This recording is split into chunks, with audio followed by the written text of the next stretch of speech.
అంటే మేబీ వాళ్ళు promotion base అంటే ఎక్కువ ట్రోల్ అవ్వాలి, ఎక్కువ హైప్ రావాలని చెప్పి అలా చేయొచ్చు అని అనుకోవచ్చు కదా మనం కూడా.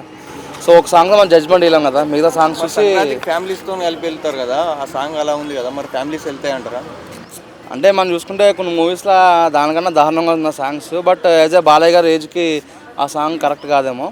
సో పుష్పలో ఇంకా అంతకుమించి సాంగ్స్ ఉన్నాయి, బట్ అంటే వాళ్ళు కొరియోగ్రఫీ అలా చేశారు ఎక్కువ పబ్లిసిటీ రావాలని చెప్పి. శేఖర్ మాస్టర్ని కొడదామని అంటున్నారు. ఇక శేఖర్ మాస్టర్ కొడుతున్నాం అంటే వాళ్ళ సినిమా అంటే వాళ్ళు ప్రేక్షకుల దృష్టిలో పెట్టుకుని తీశారు సాంగ్ అది. సో ప్రతిసారి ఎంతైతే దిగజారుతున్నారో ఇంకా ఎక్కువ దిగజారుతున్నారు అన్నమాట ఈ స్టెప్స్తో. సో సినిమా అయితే డాకు మహారాజ్కి అయితే ఎటువంటి డోకా లేదు. ఏమంటున్నారంటే ఏజ్ అయిపోతుంది అందుకే అలా స్టెప్స్ వేస్తారని చెప్పేసి కూడా అలా ట్రోల్ చేస్తున్నారు. మరి చిన్న చిన్న స్టెప్స్ ఒకప్పుడు ఎన్టీఆర్ వేసారు, ఇప్పుడు ఈయన వేస్తున్నారు సేమ్ స్టెప్స్. అంటే బాలయ్య గారు ఎప్పుడు కూడా ఆయన మైండ్ సెట్ ఎట్లా అంటే 60+ ఉన్నా కూడా 18 ఏజ్ హీరోలాగే ఉంటారనమాట.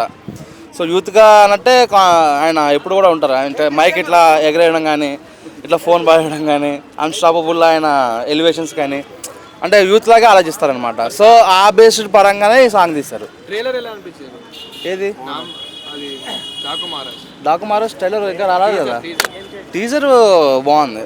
సో దానిలో మెయిన్గా మ్యాన్షన్స్ ప్రమోట్ చేస్తారు, ఇందులో మూవీని ప్రమోట్ చేయడం జరిగింది. సో మొత్తం గుద్దినట్టుగా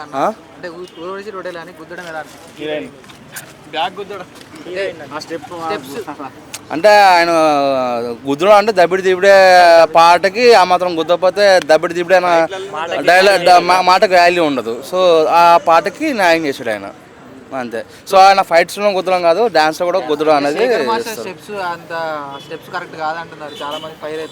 శేఖర్ కమలా గారు శేఖర్ మాస్టర్ గారు ఆ మాత్రం స్టెప్స్ తీయకపోతే ఇక శేఖర్ కమలా గారికి శేఖర్ మాస్టర్కి తేడా ఉంది. సంక్రాంతికి 3 మూవీస్ రాబోతున్నాయి కదా, ఏ మూవీ బాగుంటుంది అనుకుంటున్నారు? Collection wise game changer, mass masala పరంగా అంటే డాకు మహారాజు, ఫ్యామిలీ కంటెంట్ కావాలన్న వారికి సంక్రాంతి 2.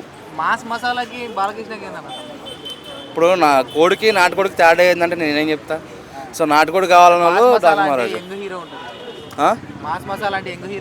చెప్పే కదా ఆయన ఆయన ఆయన ఆయన 60+ అయినా సరే ఆయన మైండ్ సెట్ మాత్రం యంగ్ అయ్యానంట కదా. సో ఏ సినిమాకి టికెట్ దొరికితే ఆ సినిమాకి వెళ్తాను, అందుగురించి ఏం లేదు. బట్ ప్రయారిటీ బేస్ వచ్చేసి బాలకృష్ణ గారు. బాలకృష్ణ గారి స్టెప్ ఉంది కదా, ఆ స్టెప్ బాలకృష్ణ గారి కోసం చేయించారా, ఆడియన్స్ కోసం చేయించారా, బాలకృష్ణ గారి ఫ్యాన్స్ కోసం చేయించారా?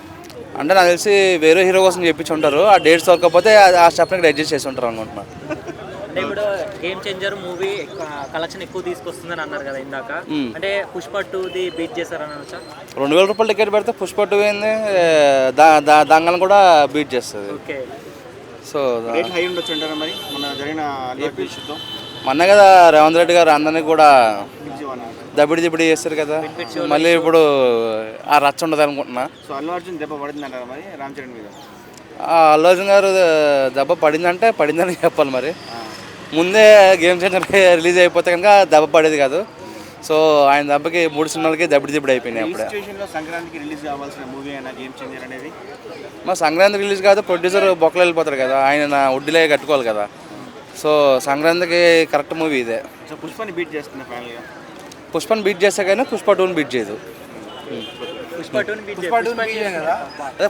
చేస్తే పుష్ప 2 బీట్ చేయదు అంతే. పుష్ప 2ని బీట్ చేస్తుంది అంటే బీట్ చేయకపోవచ్చు, ఎందుకంటే దీనిలో శెఖావత్ సార్ లేడు కదా.